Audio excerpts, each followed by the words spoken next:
집중하고 또 사모함으로 잘 받으시기 바랍니다. 제가 봉독하겠습니다. 블레셋 사람들이 그들의 군대를 모으고 싸우고자 하여 유다에 속한 소고에 모여 소고와 아세가 사이에 에베스 담밈에 진침해 사울과 이스라엘 사람들이 모여서 엘라 골짜기에 진치고 블레셋 사람들을 대하여 전열을 벌였으니 블레셋 사람들은 이쪽 산에 섰고 이스라엘은 저쪽 산에 섰고 그 사이에는 골짜기가 있었더라. 블레셋 사람들의 진영에서 싸움을 도두는 자가 왔는데 그의 이름은 골리앗이요 가드 사람이라. 그의 키는 6규빗 한 뼘이요 머리에는 노투구를 썼고 몸에는 비늘 갑옷을 입었으니 그 갑옷의 무게가 놋 5,000세겔이며 그의 다리에는 놋 각반을 쳤고 어깨 사이에는 놋 단창을 메었으니 그 창자루는 배틀채 같고 창날은 철 600세겔이며 방패든 자가 앞서 행하더라.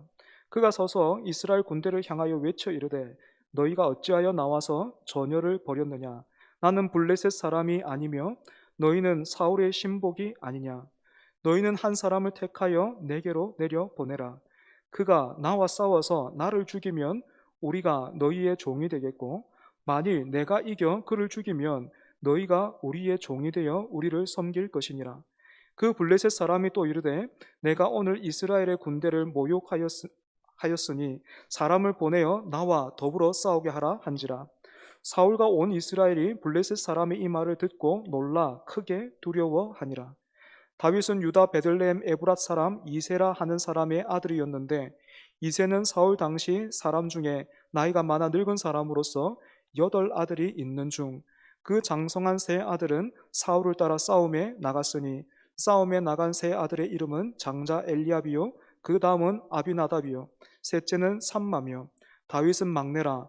장성한 세 사람은 사울을 따랐고 다윗은 사울에게로 왕래하며 베들레헴에서 그의 아버지의 양을 칠 때에 그 블레셋 사람이 40일을 조속으로 나와서 몸을 나타내었더라.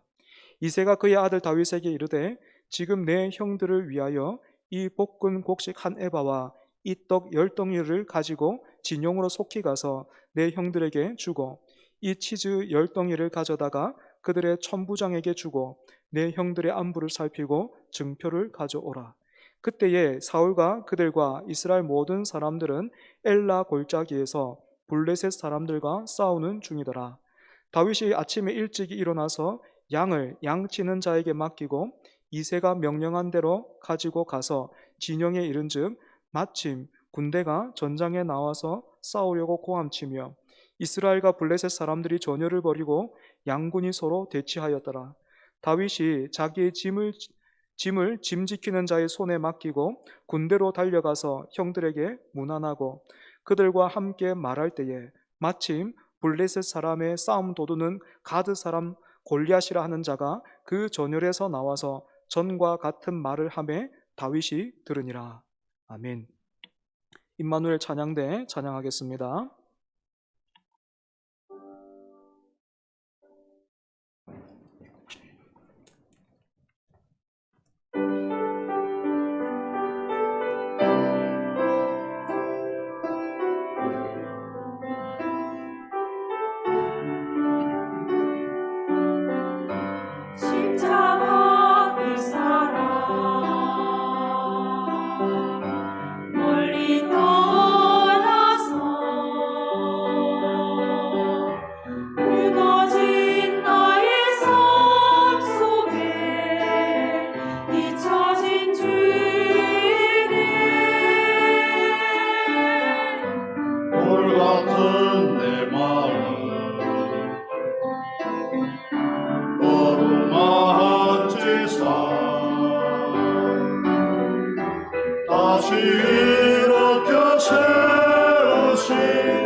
피를 내시는 주,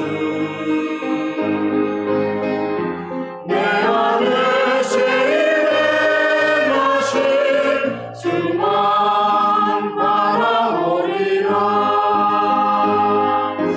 주 너를 구하시고 널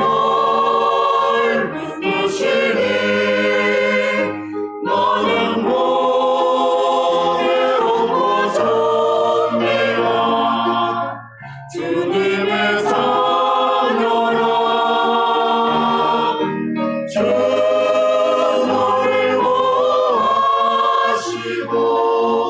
널 붙드시니 너는 보배롭고 존귀한 주의 자녀라. 주 너를 구하시고 널 붙드시니 너는 보배롭고 존귀한 주님의 자녀라. 주 너를 구하시고 널 붙드시니 너는 보배롭고 존귀한 주의 자녀라. 너는 보배롭고 존귀한 주의 자녀라.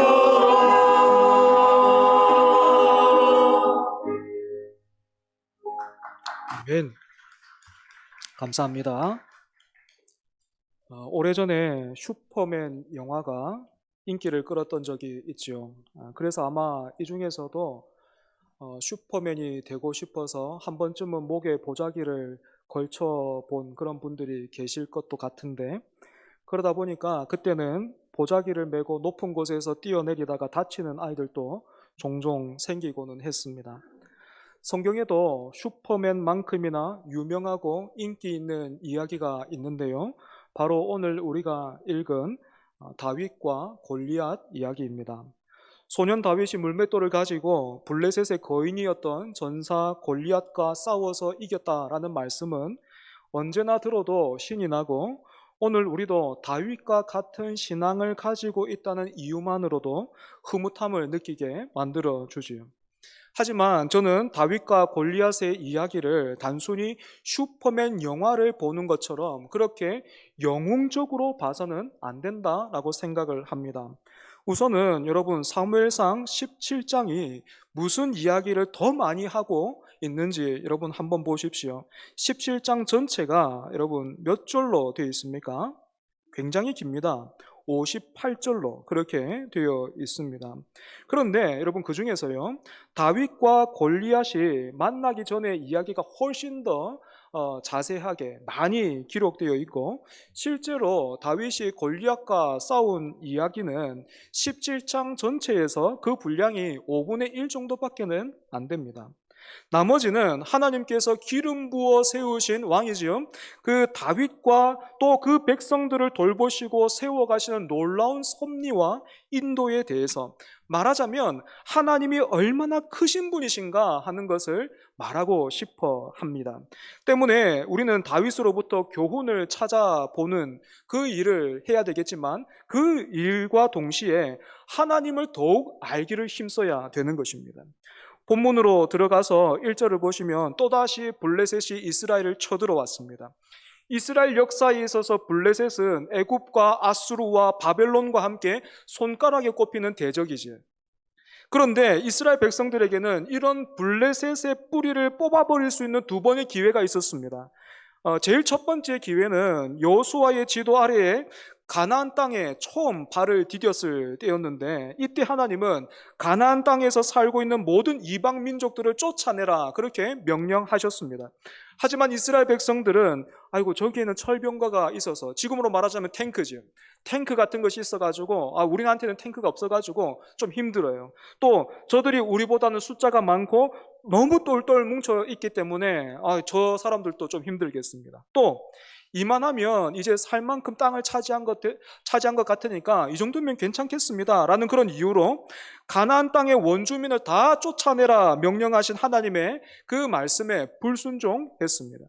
그리고 이스라엘이 블레셋을 소탕할 수 있었던 두 번째 기회는 오늘 본문의 시점에서 불과 얼마 전에 사울의 아들 요나단이 중심이 되어서 병력이나 화력에 있어서 이스라엘을 압도하고 있던 그 블레셋을 물리친 일이 있었잖아요. 하지만 그때도 사울 왕의 성급하고 무리한 금식 명령 때문에 군대가 제대로 힘을 쓰지 못했고 애꿎은 아들 요나단만 죽일 뻔했었습니다. 여호수아 23장 13절을 보면 모세를 이어서 이스라엘의 탁월한 지도자였던 여호수아가 일찍이 이스라엘 백성들을 향해서 이런 경고와 같은 유언을 남긴 적이 있습니다. 제가 한번 읽어드리겠습니다. 확실히 알라. 너희의 하나님 여호와께서 이 민족들을 너희 목전에서 다시는 쫓아내지 아니하시리니 그들이 너희에게 올무가 되며 덫이 되며 너희의 옆구리에 채찍이 되며 너희의 눈에 가시가 되어서 너희가 마침내 너희의 하나님 여호와께서 너희에게 주신 이 아름다운 땅에서 멸하리라. 때문에 오늘 본문에서 이스라엘을 공격하고 있는 이 블레셋은 이스라엘 백성들이 하나님께 불순종함으로 스스로 키운 가시 같은 존재라고 할 수 있습니다.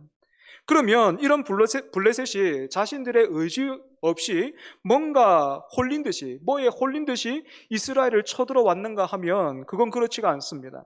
지난주 우리는 사울이 신하들도 염려하고 치료를 권했을 만큼 크게 앓고 있었다라는 것을 살핀 적이 있습니다. 당연히 이런 정보는 이웃하고 있던 블레셋에게도 전달되었을 것이고 기회라고 생각했던 블레셋이 더 넓은 땅을 차지하기 위해서 욕심을 가지고 그렇게 이스라엘 백성들을 쳐들어오게 된 것입니다. 이처럼 여러분, 우리가 생각하기에는 왜 하나님은 블레셋과 같은 가시를 뽑아버리지 않으시고 그냥 두실까?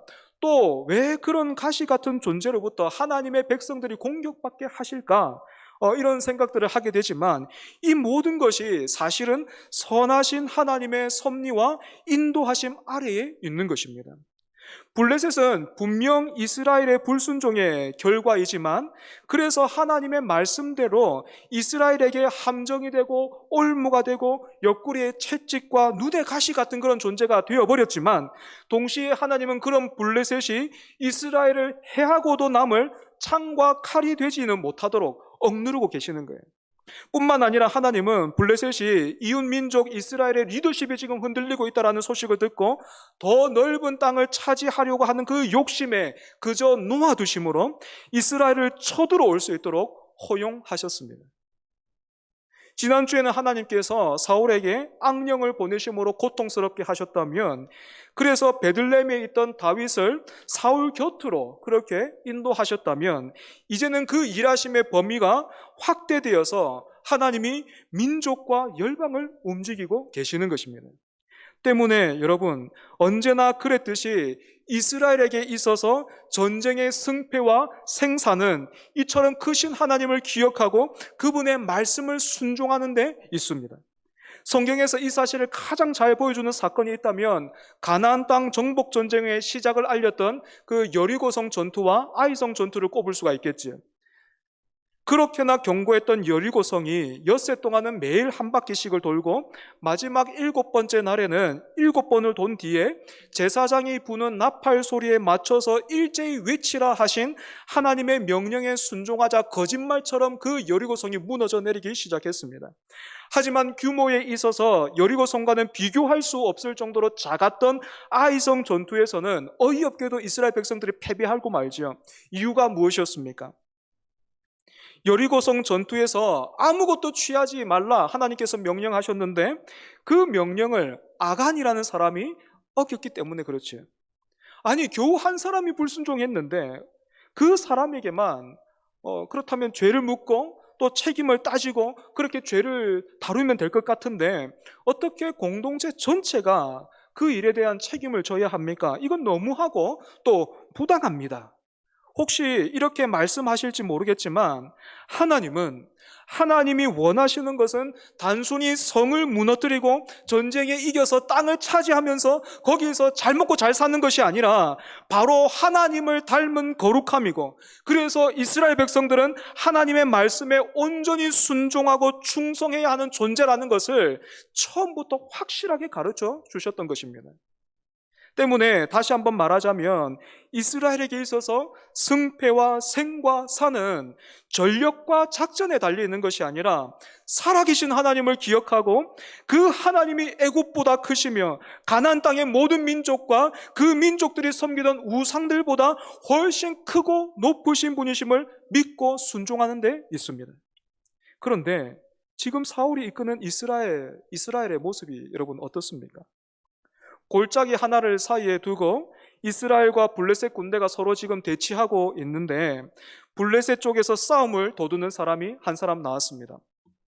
싸움을 도두는 사람이라는 말은 적군의 사기는 떨어뜨리고 아군의 사기는 높이는 일종의 바람잡이라고 할 수 있는데, 이 바람잡이가 보통이 아니죠. 이 바람잡이로 나온 사람이 누굽니까? 그 유명한 골리앗이에요. 여러분, 참 흥미로운 거는요, 이 사무엘서의 저자가 이 골리앗에 대한 소개를 무려 4절에 걸쳐서 지금 하고 있습니다. 골리앗의 위용이 그만큼 압도적이었다라는 것이죠. 우선 골리앗은 가드 사람이었어요. 가드는 블레셋의 주요 5도시 중에 한 곳이었는데, 성경에서 거인족으로 유명한 그 아낙 자손들의 후손들이 살고 있던 곳이 바로 이 가드라는 곳입니다. 골리앗도 가드 출신답게 키가 굉장히 컸는데요, 6규빗 1뼘 이렇게 되어 있습니다. 지금으로 환산해 본다면 뭐 여러 가지 연구 결과에 따라서 조금의 차이가 있기는 하지만 최소 2m 60cm예요. 그런데 70인경에 보면 이 골리앗의 키가 좀 다르게 기록되어 있습니다. 4규빗 1뼘 이렇게 되어 있는데, 이렇게 본다면 골리앗이 키가 한 2m 정도 됐던 것 같아요. 그래도 여러분은 혹시 키가 2m 되는 사람 앞에 서본 일이 있으십니까? 2m 여러분 만나보셨어요? 제가 한 번은요, 울산에서 마트를 갔는데 거기에서 엄청나게 키가 큰 흑인을 봤습니다. 어디서 많이 봤다 싶기는 했는데 보자마자 일단은 다시 보면 안 되고 눈도 마주치지 말고 도망가야 되겠다는 생각이 먼저 들어가지고 그 자리를 떠났습니다. 그런데 계속해서 어디서 봤는데 내가 알 것 같은데 생각을 해보니까요, 그 사람이요, 제가 좋아하던 농구팀의 선수였어요. 그것도 더 어이가 없었던 건 제가 평소에 그 선수를 좋아했단 말입니다. 실제로 경기에 가가지고 본 적도 있어요. 그런데 막상 그냥 지금 찬양대가 제 눈앞에 있는 것보다 훨씬 가까이서 봤단 말이에요. 그 선수 앞에 딱 서보니까요, 압도돼서 아무 생각이 없었어요. 도망가야 되겠다 이 생각밖에 안 나요. 그 선수 키가 2m였습니다. 골리앗은 이렇게 압도적인 피지컬뿐만 아니라 머리에는 노트구를 쓰고 있었고 몸에는 비늘 갑옷을 입고 있었는데, 비닐 갑옷 아니고 비늘 갑옷 입고 있었는데, 이 갑옷의 무게만도 몇 킬로? 60kg. 보통 여성의 몸무게를 넘어가는 이 무게죠, 그죠? 여기에 더해서 다리에는 노스로 된 보호대까지 차고 있었기 때문에 이 화살 공격이 골리앗에게는 무용지물이었습니다. 계속해서 골리앗이 사용하는 무기는 또 어떻습니까? 특별히 골리앗이 들고 있던 그 창에 대한 묘사가 자세히 되어 있는데, 그 창날만 철 600세겔, 지금으로 말하자면 7kg 정도 됐습니다. 여러분, 이 당시에 철제로 된 무기는 이스라엘 백성들에게 사울과 요나단을 제외하고는 철제로 된 무기가 없었어요. 그런데 지금 이 골리앗이 사용하는 그 창날만 7kg예요.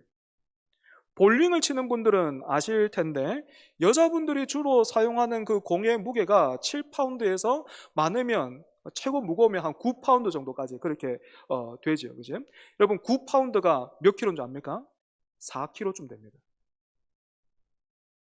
이 골리앗이 지금 그 창날만 7kg로 했는데 7kg면요, 볼링공으로 15파운드가 넘어요. 저도 15파운드 들고 못 칩니다. 그러니까 이런 무게로 힘껏 내리친다면 그 파괴력이 얼마나 대단하겠습니까? 여기에 더해서 골리앗 앞에는 방패를 든 사람이 있었는데 아마도 이 사람이 들고 있던 방패는 몸 전체를 가릴 수 있는 벽 같은 그런 크기였을 겁니다. 그러니까 이 골리앗의 전투력은 한눈에 보기에도 엄청났던 거죠. 본문 8절을 보시면 골리앗은 이스라엘 진영을 향해서 이렇게 고함을 쳤습니다. 너희가 어찌하여 나와서 전열을 벌였느냐? 나는 블레셋 사람이 아니며 너희는 사울의 신복이 아니냐? 너희는 한 사람을 택하여 내게로 내려 보내라. 여러분, 정말로 골리앗이 이렇게 점잖게 소리 질렀겠습니까? 지금 이 뭐 사극의 대사 보는 것 같잖아요. 그죠? 그래도 성경이니까 이 저자가 순화시켜서 뭐 뺄 것은 빼고 그렇게 기록을 했을 것이고 실제로는 갖은 욕설과 조롱이 난무했을 거예요. 때문에 8절을 다시 표현해 본다면 이렇습니다. 나는 블레셋 사람이 아니냐라는 말은 이런 말이에요. 나는 블레셋 사람들 중에서도 챔피언인데 너희들은 사울의 종들밖에는 안 되는구나. 그런 종들이 아무리 많이 모여 있다고 해도 뭐가 달라지기 하겠느냐. 내 말이 어디 틀렸다면 나와 싸워서 이길 수 있는 사람을 한 사람 택해서 내려보내라. 여러분, 어떻게 블레셋 사람이 이스라엘을 향해서 이렇게 말할 수 있습니까? 아무리 골리앗이 크고 강하다고 해도 어떻게 하나님의 백성인 이스라엘을 사울을 따르는 개 정도로 그렇게 부를 수 있습니까? 비록 여러분 사울이 왕이 되기 훨씬 이전의 일이기는 하지만 블레셋이 하나님의 언약궤를 빼앗아 갔다가 굉장히 혼이 났던 적이 있잖아요. 그때 골리앗의 출신지인 가드 사람들은 남들보다 탁월한 자신의 어떤 힘을 믿고 교만했다가 다른 지역보다 훨씬 더 혼났었어요. 그래서 마치 불에 데인 사람처럼 하나님의 언약궤를 이 블레셋 사람들이 이스라엘로 보낸 적이 있었는데 그때의 일은 까맣게 잊은 채 어떻게 이렇게 이스라엘 향해서 소리칠 수 있습니까? 무섭지도 않은가요? 여기에서 우리는 죄인들의 무지와 어리석음을 보게 돼요. 사람들은 흔히 죽다가 살아나면 또 신비한 체험을 하면 사람이 달라지고 변할 것이다 그렇게 믿고 기대하지만 죄를 사랑하고 죄 가운데서 거하는 사람의 그 근본은 달라지지 않는 거예요. 그래서 지금도 사람들은 비록 표현은 시대에 따라서 달라지고 또 바뀌고 있는 것 같은데 주님의 몸된 교회와 성도들을 향해서 이 시대와 세상은 지금 뭐라고 얘기하고 있습니까? 골리앗처럼 여전히 이렇게 소리치고 있는 것 같아요. 예수를 믿느니 차라리 내 주먹을 믿어라. 그런데 이런 골리앗의 조롱보다 훨씬 더 안타깝고 마음이 아픈 것은 골리앗 앞에 있는 사울과 이스라엘 백성들의 모습이에요. 여러분 11절을 한번 보십시오. 본문 11절 한번 보십시오. 어떻게 되어 있습니까? 사울과 온 이스라엘이 블레셋 사람의 이 말을 듣고 놀라 크게 두려워하니라. 세 번역을 보면요 이렇게 되어 있습니다. 놀라 크게 두려워할 뿐이었다. 아무것도 못했단 말이에요. 사랑하는 여러분, 하나님의 백성이 하나님의 말씀을 놓치고 하나님의 말씀을 듣지 않으면 골리앗 앞에서 세상 앞에서 이와 같이 되는 겁니다. 하나님의 백성들이 하나님의 말씀을 놓치고 그 말씀에서 멀어진 채로 골리앗을 만나게 되면 세상을 만나게 되면 여러분 목사니까 하나님 말씀 이렇게 붙들고 있지 않아도 뭐 큰일 당하면은 아이고 하나님하고 엎드리고 말씀 붙들 것 같습니까? 그렇지 않습니다. 아무리 목사요, 장로요, 집사요, 권사라고 해도 그 말씀에 멀어진 채로 골리앗을 만나게 되고 세상 앞에 서게 되면 하나님을 부르고 하나님을 의지하는 것이 아니라 어떻게 되는 줄 아십니까? 우리 가운데서 또 다른 골리앗을 찾아 나서는 거예요. 그리고 그런 사람이 없잖아요. 그런 존재가 없잖아요. 그러면 하나님을 향해서 왜 우리에게는 골리앗 같은 사람이 없냐고, 왜 내가 골리앗처럼 안 되냐고 불평과 원망을 하게 되는 것입니다. 저쪽에서 키가 2m 60cm가 나오면요 나는 3m 되는 사람을 찾아 나서는 거예요. 저쪽에 무장이 그 정도 되면요 나는 배가 되는 거 들고 더 큰 거 막 저쪽에서 7kg짜리 들고 나오면 나는 14kg짜리 들고 나가는 거예요. 그런데 그런 사람을 찾으려고 해도 찾을 수가 없으니까, 그런 무기가 찾으려고 해도 만들어내려고 해도 없으니까 놀라고 크게 두려워하는 것뿐이에요. 그것 말고는 아무 일도 못해. 사랑하는 여러분, 골리앗이 이스라엘의 군대를 조롱했던 것처럼 지금은 어때요? 오늘날은 어떻습니까? 매일 아침 여러분들이 아침 저녁으로 보고 있는 뉴스가 우리 앞에서 골리앗처럼 말하지 않습니까? 하나님만 믿는 것으로 되겠냐고. 시대와 세상 이런데 정말로 말씀만으로 되고 예수만으로 충분하냐고 그렇게 묻고 조롱하면서 그렇게 도전해 오고 있지 않습니까? 또 여러분들이 보고 있는 유튜브나 여러 통로에서 듣게 되는 그 소식들도 어때요? 우리가 하나님의 말씀을 붙들지 않고 그 말씀이 우리를 다스리지 않으면, 그래서 하나님의 백성들이 하나님의 그 말씀을 아침 저녁으로 묵상하는 것이 아니라 아침 저녁마다 골리앗 같은 것만 묵상하고 있으면 우리도 오늘 골리앗 앞에 서 있던 사울과 이스라엘의 군대처럼 보고 듣는 것으로 인해서 놀라며 크게 두려워하고 낙심하게 되는 거예요. 믿음은 죽어서 문제가 되고, 믿음은 죽고 나서 문제가 되고, 믿음은 죽고 나서 필요한지는 모르겠지만 지금은 내 주먹을 믿고 따르라, 돈이 최고다, 그런 소리를 들으면서도 아무 반응 못합니다. 진짜 그런 백세 인생이라고 해요. 그죠? 그래서 이전의 삶의 계획들을 수정해야 한다고 사람들 말하고 있습니다. 모르겠습니다. 백세 인생이라고 해서 제가 진짜 백세까지 살지는 모르겠는데 사람들이 그 말을 굉장히 잘 듣는 것 같아요. 어떻게, 내가 앞으로 어떻게 살아야 될까? 또 여러분들도 들어보셨는지 모르겠는데 백두산이 폭발한다 그래요. 그죠? 어디 뭐 유튜브 이런 데서 막 말하는 것 같은데 백두산이 폭발한대. 어떻게 살지? 어디로 도망가야 안전하지? 뭐 그런 생각들. 그런 생각들 앞에 어쩔 줄은 몰라 하는 거예요. 사랑하는 여러분, 이렇게 못난 백성들에게 소망이 있고 구원이 있다면 지금 골리앗 보고 덜덜덜덜 떨기만 하고 있는 이 못난 백성들, 사실은 그 블레셋도 자기네들이 불순종해서 지금 그 가시가 된 거 아닙니까? 그죠? 이렇게 못난 백성들에게 여러분 소망이 있고 구원이 있다면 그 소망과 구원이 어디서부터 어떻게 옵니까? 성경을 보면요, 답은 항상 내부에서가 아니고 밖에서부터 옵니다. 여러분 이 말씀 잘 이해해야 됩니다. 내부에서가 아니라 밖에서부터 온다는 말은 오늘 우리 정도 가지고는 안 되고 뭔가 새로운 사람이, 능력 있는 사람이, 돈도 많고 막 이렇게 학식도 있고 높고 그런 사람이 와야 우리 공동체가 달라진다, 우리 공동체의 소망이다, 여러분 그런 말이 아니고 하나님에게만 답이 있다는 말이에요. 하나님으로부터만 그 답이 온다는 말이에요. 오늘 본문도 한번 보십시오. 사울과 사울이 이끄는 군대에는 지금 답이 없어요. 그런데 여러분 그 답이 어떻게 주어지고 있습니까? 12절부터 보시면 뜬금없이 사울 이야기가 아니고요, 이세 가문의 이야기가 시작되고 있습니다. 다윗은 이세의 아들 중에서도 막내였는데요, 이세의 첫째 아들부터 셋째 아들은 사울을 따라서 전쟁에 나갔고 막내 다윗은 아직 20살이 안 되어서 사울의 궁과 아버지의 집을 오고 가면서 각각의 그 자리에서 섬기고 있었습니다. 17절부터 23절을 보면 이세가 막내 아들 다윗에게 전장에 있는 형들에게 양식을 가져다 주고 형들의 안부를 가지고 오라, 그렇게 심부름을 보냈습니다. 다윗이 있던 베들레헴과 지금 이스라엘 백성들과 블레셋이 대치하고 있는 그 엘라 골짜기는 그 거리가 걸어서 한나절 정도 되는 그 정도의 거리였기 때문에 어쩌면 이런 생각도 들어요. 그 전쟁터가 훨씬 더 멀리 있는 데 있었으면, 거리상으로 훨씬 더 멀리 있었으면 아마도 아버지 이세가요, 막내 아들 그 다윗을 이렇게 심부름시키지 못했을 겁니다.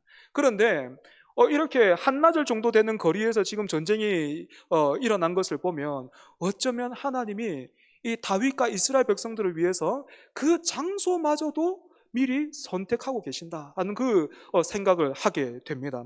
아무튼 다윗은 앞서 질병을 앓고 있던 그 사울을 섬겼던 것처럼 아버지 앞에서, 아버지 그래도 내가 기름 부음 받은 사람인데 도시락 배달이 무슨 말입니까 이게?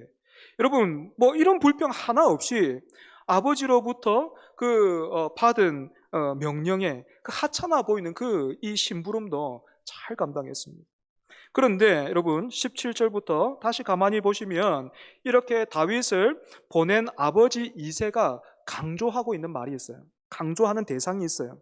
막내야, 그래도 조심해야 된다. 우리 막내 참 예쁜 막내, 귀한 막내, 기름 부음까지 받았는데 이는 항상 조심해야 된다. 뭐 이런 말이 전혀 없고, 여러분 다윗을 생각하고 위하는 말은 하나도 없고, 이 이새의 말들에 누가 강조되고 있냐면 내 형들이 강조되어 있어요. 내 형들, 내 형들에게 가져다 주고 내 형들의 안부를 가지고 오고 형들이 강조되어 있어요. 그러니까 아버지 이새도 다윗이 기름 부음을 받았으니까 마땅히 가봐야지 하면서 다윗을 전장으로 내어보낸 것이 아니라 전선에 있던 그 단지 세 아들의 안부가 궁금했고 또 그 상황이 궁금한 마음에 다윗을 보냈던 겁니다. 그런데 이렇게 다윗이 전장에 도착한 후부터 여러분 19절부터 23절에 어떤 단어가 나오는지 여러분 잘 한번 보시면, 여러분들이 그냥 쓱 스쳐 지나갈 수도 있지만 잘 보시면요, 19절에 그때에, 또 20절과 23절에 마침이라는 단어가 있어요. 마치 다윗을 기다리고 있었던 것처럼 다윗이 도착한 바로 그때에 마침 전투의 분위기가 고조되기 시작하면서 또 마침 골리앗이 나와서 전과 같이 이스라엘을 모욕했고 그 말을 다윗이 듣게 된 것입니다. 말씀을 놓치고 말씀을 잃어버린 백성들에게, 그래서 아무것도 하지 못하고 골리앗 앞에서 그저 그냥 놀라면서 두려워하고만 있는 그 백성들에게 여호와의 영이 함께하는 자가 아무도 기대하지 않은 모습으로, 생각할 수 없었던 그 때와 방식으로 지금 이스라엘 백성들 그 진영으로 들어오고 있는 것입니다. 말씀을 정리하겠습니다. 사랑하는 여러분, 사울과 이스라엘의 군대가 골리앗의 말을 듣고 놀라며 크게 두려워하기 전에 정말로 놀랍고 크시며 두려우신 하나님의 말씀을 기억해야 했던 것처럼 다윗의 용맹함을 보고 또 그 승리를 보면서 환호하기 전에 여러분 크신 하나님을 기억하십시오. 그 택하신 백성들을 위해서 사울뿐만 아니라 블레셋을 일으키시며 그 세력이 비록 강하지만 마치 파도가 아무리 거세게 그렇게 밀어 닥쳐도 모든 땅을 집어삼킬 수는 없는 것처럼 그 백성들을 돌보시고 또 인도하시는 하나님의 열심을 여러분 한번 보십시오. 이스라엘은 늘 못나고 실패했지만 그 실패를 통해서도 하나님은 전혀 손해보지 않으시고 하나님의 계획과 그 뜻하심은 전혀 퇴보하는 것이 아니라 말씀을 잃어버린 백성들을 깨우시며 다윗을 세우시는 그 일에 블레셋, 그 이스라엘의 불순종으로 인한 그 가시를 동원하고 사용하고 계시는 하나님의 일하심을 여러분 보십시오. 사랑하는 여러분, 때문에 머리와 생각만이 아니라 말씀을 통해서 여러분 하나님과 동행하고 계십니까? 오늘 여러분은 그래서 말씀의 통치 아래에 있습니까? 여러분이 가고 서게 하는 것, 여러분을 가고 서게 하는 것이 하나님의 말씀입니까? 그래서 매번 새로운 은혜와 사랑으로 인해서 하나님을 향하여 놀라며 감사와 찬양을 올려드리고 계십니까? 그렇지 않다면 오늘 여러분을 놀라게 만들고 두렵게 만드는 것이 있다면 무엇입니까? 여러분이 아침 저녁으로 보면서 놀라고 두려워하고 큰일이다. 여러분, 그것이 무엇입니까? 때로는 상황이 될 수도 있고요. 때로는 사람이 될 수도 있겠고, 때로는 어떤 일이 될 수도 있겠는데, 매일 아침 저녁으로 그런 골리앗만 묵상하는 것이 아니라 말씀의 사람으로 거듭나는 저와 여러분 되기를 바랍니다. 말씀을 기억하면서 우리가 함께 찬송하겠습니다. 여러분 기억하십시오. 하나님은 한 번도 이스라엘 백성들에게 니네들 골리앗처럼 돼야, 골리앗처럼 키가 커야 된다, 골리앗 같은 이 골리앗이 가지고 있는 무기를 너희들도 쓸 수 있어야 된다. 여러분 그렇게 말씀하신 적이 한 번도 없습니다. 사실은 오늘 말씀을 통해서도 하나님이 이스라엘 백성들에게 말하는 건 뭐예요? 나의 안에 거하라. 골리앗보다 니네가 믿는 하나님이, 아니 너희를 붙들고 있는 그 보호자가 골리앗보다 크다는 거예요. 우리 말씀을 기억하면서 같이 기도하는 마음으로 찬양하겠습니다.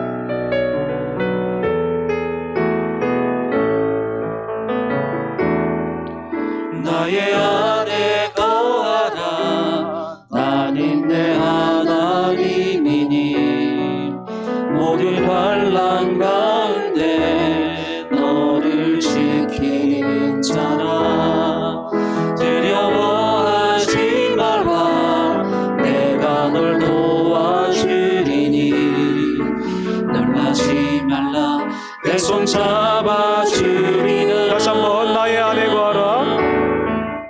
나의 안에 거하라. 나는 내 하나님이니 나는 내 하나님이니 모든 환난 가운데 너를 지키는 자라.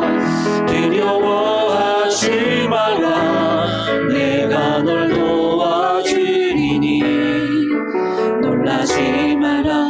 내 손 잡아주리라. 내가 너를 지명하여 불렀나니 너는 내 것이라. 내 것이라. 너의 하나님이라. 내가 너를 보배롭고 존귀하게 여기노라. 너를 사랑하는 내 여호와라. 다시 한번 나의 안에 거하라. 나의 안에 거하라. 나는 내 하나님이니 모든 환난 가운데 너를 지키는 자라. 두려워하지 말라. 내가 널 도와주리니 놀라지 말라. 놀라지 마라. 내 손 잡아주리니 내가 너를 지명하여 불렀나니 내가 너를 지명하여 불렀나니 너는 내 것이라. 내 것이라. 너의 하나님이라. 내가 너를 보배롭고 존귀하게 여기노라. 너를 사랑하는 내 영혼. 내가 너를 지명하여 불렀나니 너는 내 것이라. 내가 너를 지명하여 불렀나니 너는 내 것이라.